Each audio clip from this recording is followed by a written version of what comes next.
Vivre FM podcast.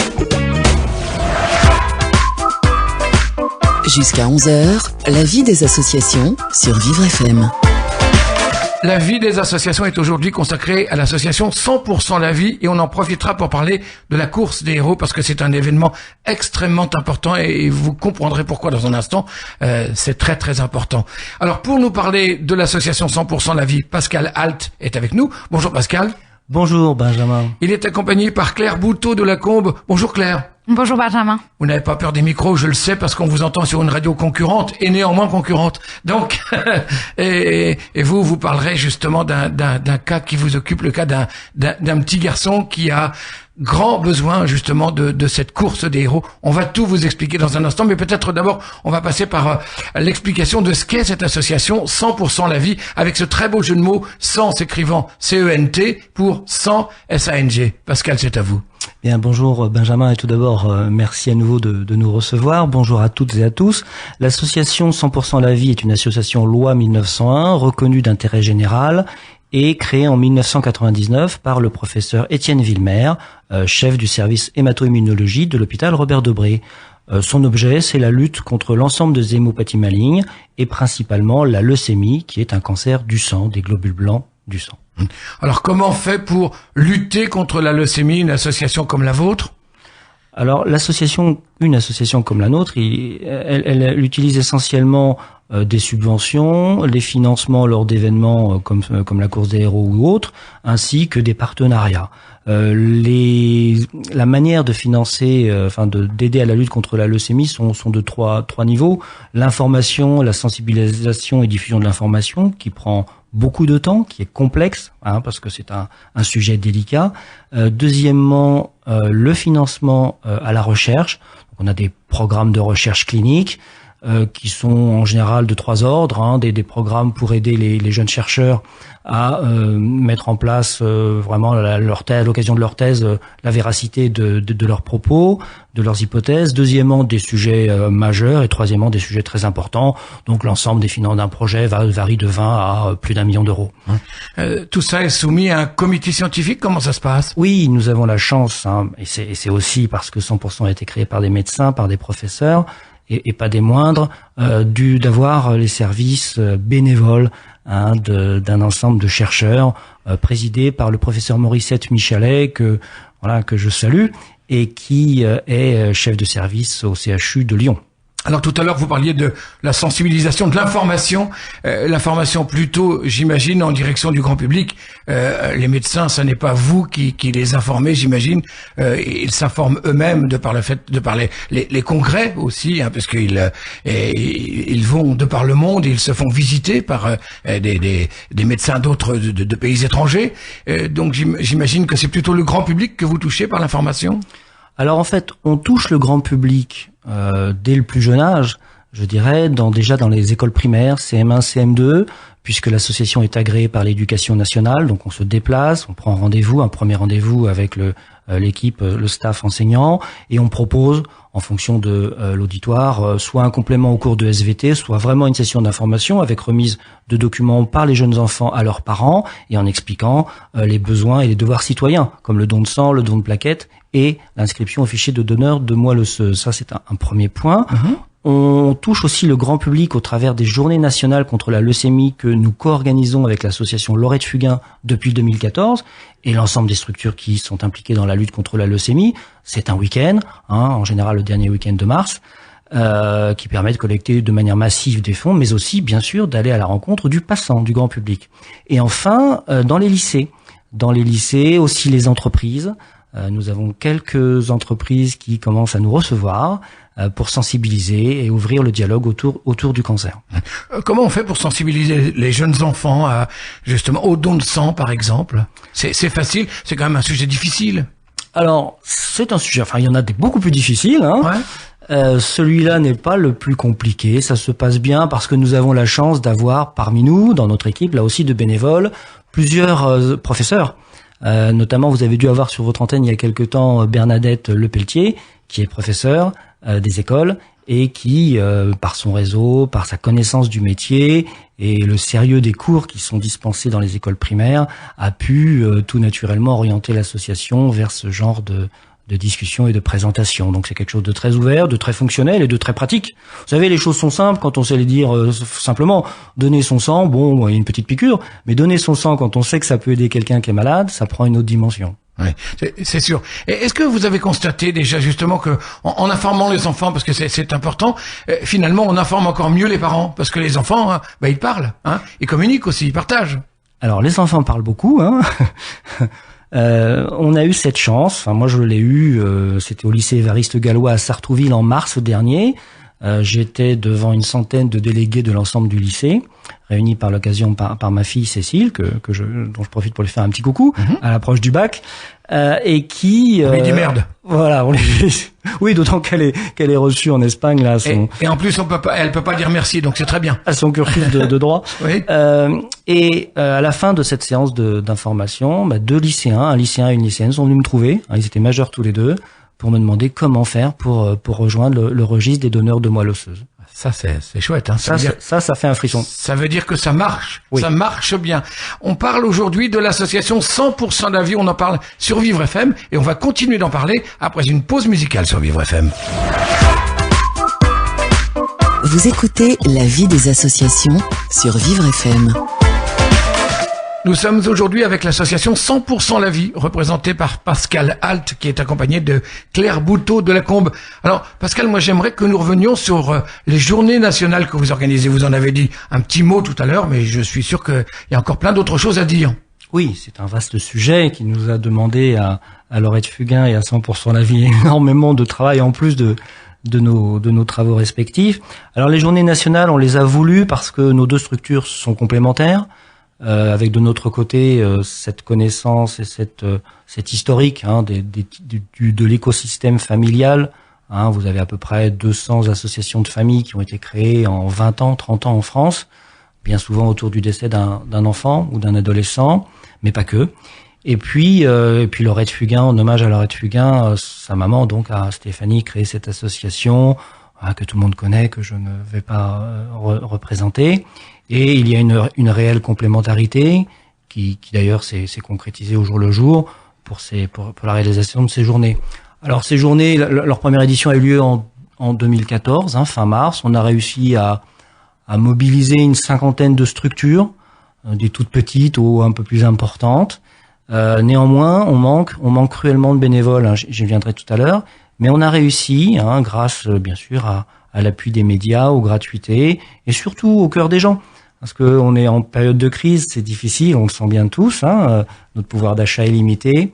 Mais quand on sait toucher le cœur des gens, eh bien les gens donnent. Et moi, je crois vraiment en l'humain et en ce qui est inscrit tout au fond de nous. Et on a pu, grâce à la générosité du public, collecter 100 000 euros nets qui ont été affectés à 2 projets de recherche. Le premier du professeur Donadieu, Jean Donadieu, à Saint-Louis, sur les états pré-leucémiques. En fait, une leucémie se met en route à un instant donné, mais elle est précédée d'un état pré-leucémique qu'on ne connaît pas très bien, pendant lequel la moelle osseuse s'arrête de fonctionner. Et au bout d'un certain temps, 60% de ces arrêts de moelle osseuse donnent naissance malheureusement à une leucémie. Donc c'est cet état pré-leucémique qui est l'objet de beaucoup de... Il faut arriver à la maîtriser, d'abord la repérer peut-être, le comprendre, le repérer, ouais. Le diagnostiquer, parce que l'une des caractéristiques, c'est vrai pour le cancer en général, mais en particulier des leucémies, c'est qu'elles sont très variées. Vous avez des familles de leucémies, des grandes familles, aiguës, chroniques, myéloïdes, lymphoblastiques, mais après vous avez des multitudes de sous-types qui conduisent finalement les recherches à vouloir mettre au point un protocole quasiment pour 3 ou 4 familles de leucémies. Or, ces protocoles, pour être testés de manière efficace, devraient l'être sur des cohortes représentatives d'enfants, d'adolescents, mais comme vous avez très peu de cas, vous avez environ 3000 cas de cancer de l'enfant, du jeune adolescent en France par an, et dans ces 3000 cas, 30% sont des leucémies, et à peu près la même chose, 30% des neuroblastomes. Bien. Les leucémies sont les cancers de l'enfant les mieux connus, les mieux maîtrisés, Depuis 60 ans, vous avez à peu près 100 000 personnes qui ont travaillé. Moi qui suis ingénieur de formation, ça parle. 60 fois 100 000 personnes en ETP, en équivalent temps plein, ça fait quelque chose. Ça donne une idée de la lutte, des enjeux. Et le deuxième projet, c'est le projet du professeur Emmanuel Clapier, elle aussi à Saint-Louis, concernant une des familles de leucémie les plus agressives et en même temps les plus fréquentes, ce qu'on appelle les BCR-like. BCR, c'est la résultante d'un gène chimère fusionné qui à un moment donné bloque une chaîne et conduit à des leucémies assez difficiles à traiter. Donc, 2 projets de recherche, mais évidemment, on n'en a pas terminé. La recherche, bien sûr, ça continue, d'où l'intérêt du financement, d'où, j'imagine, de nouvelles journées nationales en perspective. Alors, nous sortons des journées nationales 2015. Alors, bon, ces journées, c'était une grande réussite parce qu'il faut mobiliser les gens. Vous savez, vous avez tous un travail. Et comme le disait Claire tout à l'heure en aparté, quand on est confronté à la maladie de quelqu'un qu'on aime, voilà, on devient vite exigeant autour de soi. Tant qu'on n'est pas confronté directement, voilà, oui, je sais bien, mais bon. On a l'impression que les autres n'ont plus qu'à penser à nous parce que nous, on est malade et que les autres sont bien portants et donc par conséquent, ça devrait se jouer comme ça. Or, effectivement, la vie est quand même chronophage, elle nous dévore et c'est pas si facile. Tout à fait. Et c'est vrai que c'est un travail sur soi de ne pas perdre dans sa vie les priorités. Et c'est vrai que le monde change, la vie change, tout est de plus en plus exigeant et de plus en plus rapide. Mais garder que les Français aient à cœur, le modèle économique en ce qui concerne la santé est remarquable en France. On a des équipes de chercheurs remarquables. Je suis moi-même membre du conseil de l'école doctorale SV 402 à Créteil, du professeur José Cohen. Bon, ce sont des gens remarquables. S'ils étaient dans le privé, ils gagneraient 10 fois plus. Ils le font vraiment par conviction. Et on a des outils extraordinaires.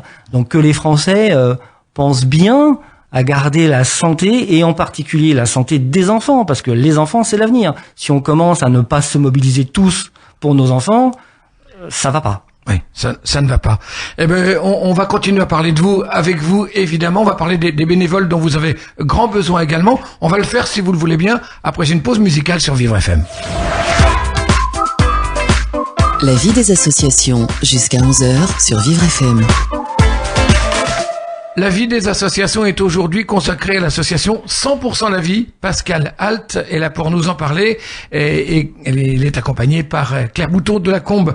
Évidemment, on parlera avec Claire plus particulièrement tout à l'heure de la course des héros qui fait partie des événements dans lesquels est impliquée 100% la vie. Pascal, les bénévoles aussi, c'est effectivement une source dont vous avez fort besoin.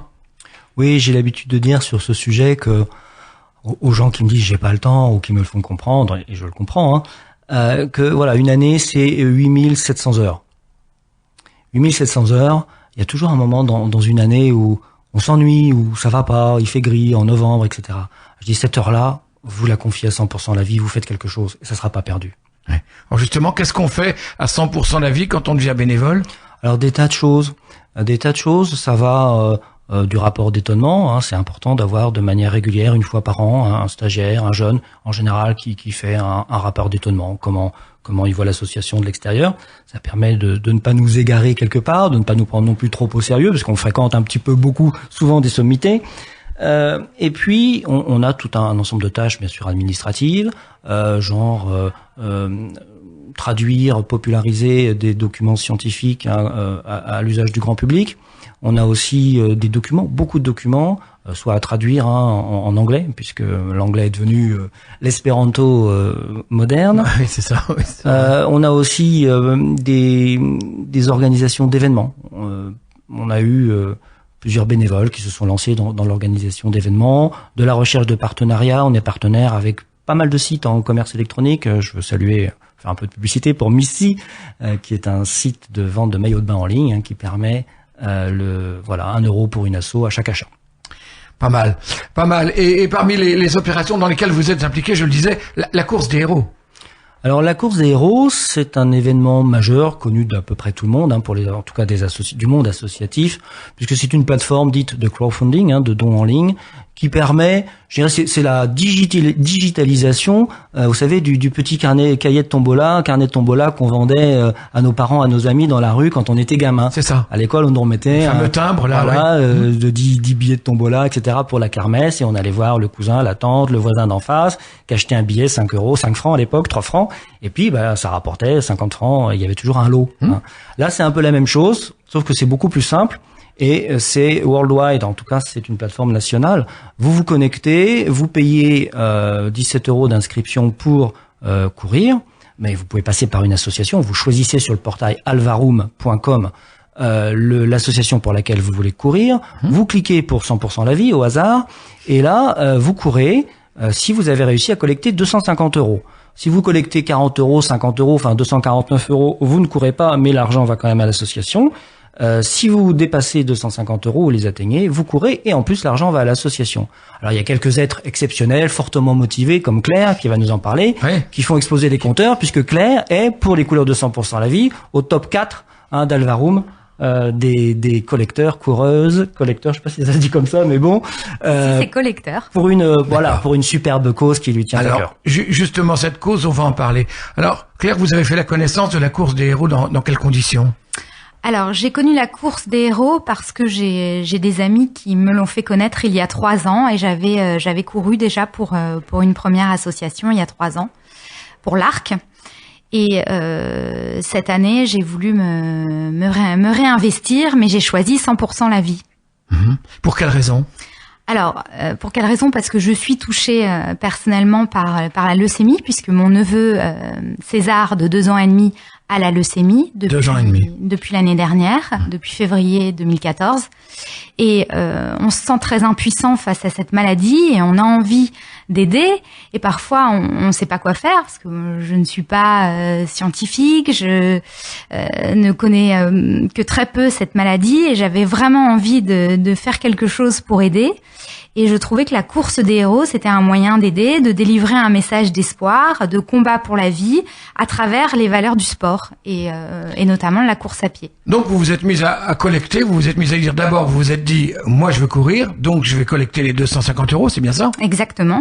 Et alors je rejoins Pascal, c'est extrêmement facile et très efficace comme plateforme. C'est-à-dire non seulement pour s'inscrire en qualité de coureur et de collecteur, mais aussi pour faire un simple don. Ça va très vite, on peut laisser un message, c'est très rapide, sécurisé, et ça c'est un vrai point positif. Le site réservé à la course de héros est vraiment très efficace. Même pour choisir son association, c'est très rapide, très simple d'usage. Je tenais à le préciser parce que c'est important, notamment pour des personnes âgées qui ont peur généralement de pas s'en sortir, on a peur de etc. passer par le net, et puis on se dit comment ça va se terminer, tout ça est très bien sécurisé, évidemment. Il n'y a pas de problème pour ce qui est de l'argent. Aucune difficulté. Aucune difficulté. Alors, on va continuer à parler de votre histoire et du petit César, évidemment, puisque c'est pour le petit César, 2 ans et demi, touché par la leucémie, que vous avez décidé de vous lancer dans la course des héros, et vous courrez donc le 21 juin, c'est bien ça? Avec tous mes amis et ma famille. On en parle dans un instant. On continue de parler avec vous, Claire Bouteau de la Combe, avec Pascal Alt. Vous êtes venu présenter l'association 100% la vie et nous parler de la course des héros sur Vivre FM. Jusqu'à 11h, la vie des associations sur Vivre FM.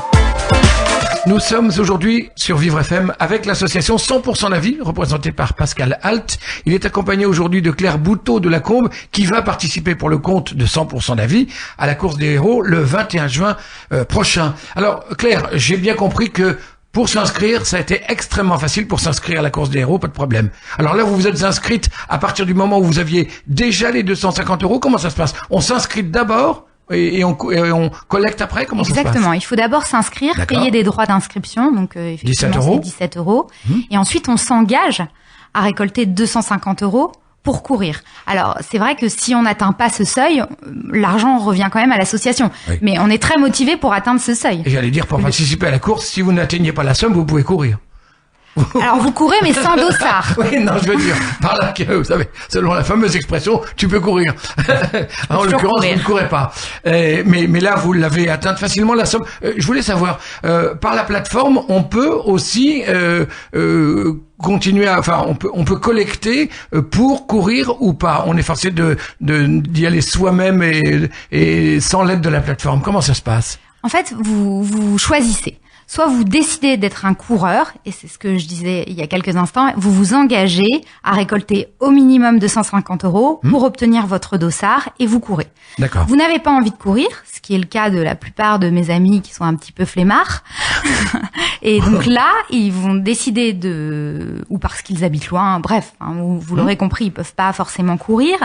Donc là, ils vont faire un don via mon association que je soutiens, donc 100% la vie. D'accord. Et donc ils sont pas obligés de courir, ils font un simple don. D'accord. Quand on passe par la plateforme pour pour faire un don, on ne court pas.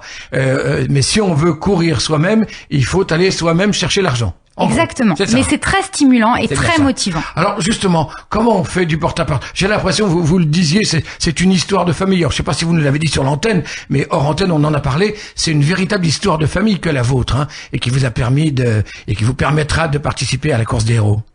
Oui, et alors je dois dire que les gens se mobilisent énormément. C'est extraordinaire ce qui nous arrive et vraiment ça nous met en joie. C'est vraiment encore une fois un message extrêmement positif pour César parce que les gens donnent, je donne, tu donnes et il va guérir et tous les petits Césars vont guérir parce que c'est l'objectif. Et les gens se mobilisent énormément parce que c'est un enfant. Et Pascal Alt le disait tout à l'heure, c'est particulièrement injuste quand c'est un enfant. Donc on a envie de se battre et bon, voilà, ça nous donne des ailes. Mais ça veut dire que justement quand vous vous êtes inscrite, vous avez raconté l'histoire de César? Comment ça? Pourquoi? Parce que j'ai l'impression, vous l'avez pas encore dit, mais que vous avez généré un élan de générosité formidable. Formidable, un élan de solidarité. De solidarité étonnant. Dites-nous combien vous avez récolté, je précise, hein, pour l'association 100% la vie. 7 500 €. C'est fou, ça. Mais j'ai d'autres collecteurs dans mon équipe, parce que nous avons créé une équipe qui s'appelle la Team César Président pour 100% la vie. On est plusieurs collecteurs. Et donc notamment ma maman, une de mes meilleures amies, mes sœurs, etc. Et elles aussi ont fait un joli score. D'accord. Mais donc vous avez raconté pourquoi, par exemple, on va décider de faire un don plus particulièrement justement à votre équipe plutôt qu'à une autre. Alors c'est vrai qu'il faut un peu s'investir et raconter ce qui nous arrive pour mobiliser les gens. Donc j'ai indiqué que César était atteint de leucémie, qu'il avait 2 ans et demi, qu'il allait être greffé, que c'était important de s'investir encore une fois parce que on peut pas rester là à se tourner les pouces et on n'a pas envie d'être impuissant et que donner c'était un moyen de faire avancer la recherche et donc les gens ont répondu à cet appel. Alors moi je l'ai fait par mail, je l'ai fait via les réseaux sociaux, via Facebook et c'est vrai que ça a été très efficace. Vous avez alerté la population et ça a vraiment marché, j'allais dire au-delà de vos espérances. Bien au-delà, oui. Oui. Et puis évidemment, ce qu'on dit, hein, c'est que vous le disiez tout à l'heure, c'est ce qui vaut pour le petit César président. Hein, c'est ça le team César président. Oui, tout à fait. Alors que ce qui vaut pour le petit César de 2 ans et demi, ça vaudra pour tous les autres petits Césars qui viendront, parce que malheureusement il y en aura d'autres qui viendront, mais qui seront guéris par la même et qui seront greffés s'il y a lieu qu'ils soient greffés. Alors quand on a récolté presque 8 000 €, récolter 250 € pardon pour courir, c'est presque trop facile, trop fastoche. Comment ça s'est passé? Alors moi je pouvais pas le deviner, je ne le savais pas à l'avance. C'est vrai que j'ai été très agréablement surprise et encore une fois c'est important quand on vit un drame familial comme ça, de se mobiliser, de trouver des élans positifs. Et ça, c'est clairement un message positif d'espoir vers la guérison. Et ça, c'est extrêmement important. Donc maintenant, on est dans la compétition. Évidemment, il faut maintenir la pression parce qu'il faut continuer à donner jusqu'au 17 juin et même au-delà. Et même au-delà, ce sera possible de toute façon, mais jusqu'au 17, ça va compter pour la course des héros. Vous ferez donc cette course des héros le 21 juin prochain pour le petit César et sous les couleurs de l'association 100% la vie. 100% la vie. On va retrouver 100% la vie, on va retrouver Claire évidemment et Pascal dans un instant après une pause musicale sur Vivre FM. La vie des associations, jusqu'à 11h sur Vivre FM.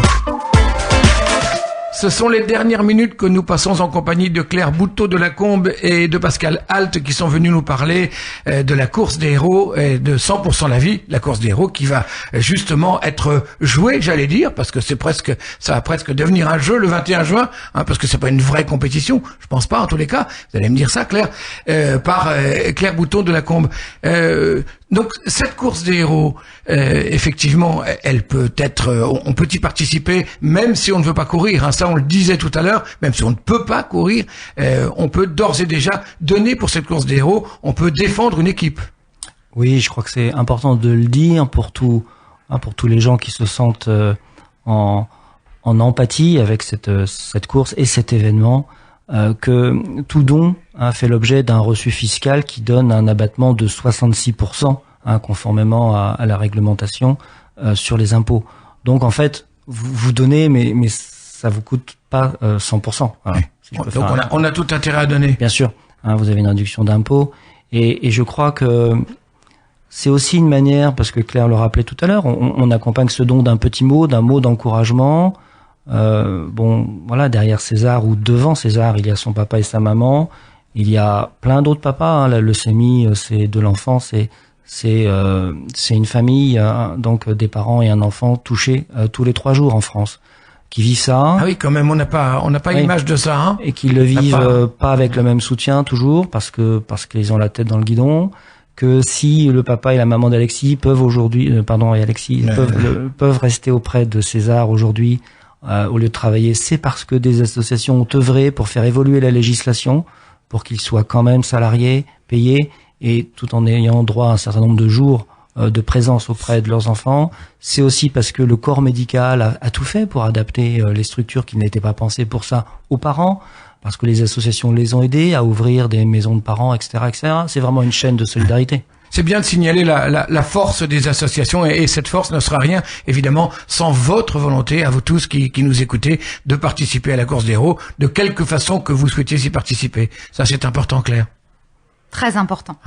Et puis, encore une fois, on a une pensée, on en a un petit peu parlé, mais pour le papa et la maman de César. Évidemment, Lucille et Alexis, vous le savez, on est avec vous, on vous soutient, on est là et on se bat à vos côtés pour César, parce que César président. Absolument, absolument. Et alors, pendant qu'on court justement, vous avez déjà couru, vous avez déjà participé à une course des héros? Oui, j'y ai participé il y a 3 ans. Quand on court vraiment, on pense à cet objectif. Je veux dire, alors il n'y a pas de compétition, on est bien d'accord, on court, et simplement l'idée c'est de mettre peut-être un certain temps, un temps limite. Je sais pas du tout comment ça se passe. On a un dossard, mais en réalité, c'est vrai que, le temps vous le faites dans votre tête, mais vous avez envie de faire un temps record parce que vous ne cessez de penser à la cause quand vous courez. Et d'ailleurs, tout le décorum est là pour vous y faire penser. C'est vraiment un événement très gai, extraordinaire. Il y a de la musique, il y a des banderoles partout. C'est vraiment, moi j'en garde un souvenir vraiment extraordinaire. Oui. Et d'ailleurs, je compte un jour faire la course des héros avec César, mon neveu. Ah oui. Pour qu'il connaisse cet événement qui est un événement très très joyeux. Ah oui. J'espère bien qu'effectivement vous aurez l'opportunité de faire ça dans quelques années, quand il sera un petit peu plus grand, quand même. Exactement. On va lui laisser le temps de grandir quand même à César, pour qu'il devienne président. Exactement. C'est beau ça. C'est beau l'idée de cette équipe. C'est beau le nom de cette équipe. Oui, c'est vrai qu'à travers, moi, dans l'association, on est quand même assez souvent sollicité. Et quand j'ai vu ce slogan, je me suis dit, ce petit bonhomme, derrière, il y a quelque chose. Parce que, regardez ce petit bonhomme de 2 ans et demi, tout ce qu'il est capable, à travers aucune force, à travers juste de la faiblesse et de l'amour. Et de l'amour. De mobiliser. Ouais. Si vous enlevez l'amour voilà, la leucémie c'est plus un problème, hein, on s'en fout. Mais c'est parce qu'on aime, c'est parce que on veut donner le meilleur de soi-même, c'est parce que c'est un vrai challenge, parce qu'on a envie de se dépasser. Et c'est ce petit bonhomme dans sa détresse, dans ce qu'il traverse, qui est pas humain, qui est pas fait pour les enfants. Et ben c'est ce petit bonhomme qui est capable de susciter tout ça. Et ça c'est vraiment extraordinaire. Et c'est la force de cet amour qui a fait que Claire Bouteau de Lacombe est déjà allée faire du porte-à-porte, est allée comme ça rafler 250 €. Du porte-à-porte virtuel. Virtuel. Jamais vous n'êtes allé directement demander de l'argent. C'est pas encore, tout pas est encore. virtuel. Comment pas encore? Je le fais là actuellement. Ah, donner pour 100% la vie pour la course des héros et la team César président. Et vous allez vous donner vraiment le 21 juin. On pourra vous voir facilement, j'imagine. Combien d'équipiers à cette équipe de 100% la vie? Alors on a une petite vingtaine de coureurs collecteurs inscrits. Je pense que tout le monde ne courra pas, mais on devrait être une quinzaine. En tout cas, moi, je serai là avec quelques représentants d'associations, bien sûr, avec mon t-shirt de César président, et puis surtout une grande banderole. Et voilà, après 2017, on inscrira César sur les listes électorales avec l'aval de ses parents. Et j'ai pas encore fait le calcul, mais 2 ans et demi, donc à peu près dans 16 ans, je sais pas à quel âge on peut devenir président. Vous reviendrez, et puis là, ce coup-ci, on prépare les bulletins de vote. Hein. On reviendra, Benjamin, promis qu'on reviendra. Et on prépare les bulletins de vote, et on vote pour César. Et on l'embrasse très fort, le petit César. Oui. Franchement. Et, 1000 bisous à toute sa famille. Absolument. Et à ce petit bonhomme. Et à Alexis et à sa maman et à la maman de César. Merci infiniment Claire Bouteau de Lacombe. Merci Pascal Alt. Moi, je voudrais tout de même qu'avant de se quitter, nous donnions les coordonnées qui feront que si on veut, on peut encore participer à la course des héros. Et puis, de toute façon, on peut toujours donner à 100% la vie. Dites-nous tout, Pascal. Alors, sur Internet, c'est très facile, sous Google, www.alvaroom.com. À partir de là, vous accédez au portail. Alvaroom.com. Voilà, et puis vous recherchez l'association 100% la vie. D'accord. Et puis sinon, par courrier postal, 14 rue Corvisart, 75 013 Paris, ou directement sur le site de l'association 100%lavie.com. Voilà. 100 CENT pour 100 SANG, lavie.com. Ouais. Merci à vous deux. Belle course des héros. Et une fois encore, 1000 bisous à César. Merci de m'avoir invité. Merci à vous tous. Merci Benjamin. Merci. Je sais Merci que c'était très compliqué pour toi et merci de nous avoir accueillis. Et merci à Claire. C'est extraordinaire ce que Claire a fait. Merci. Merci Claire.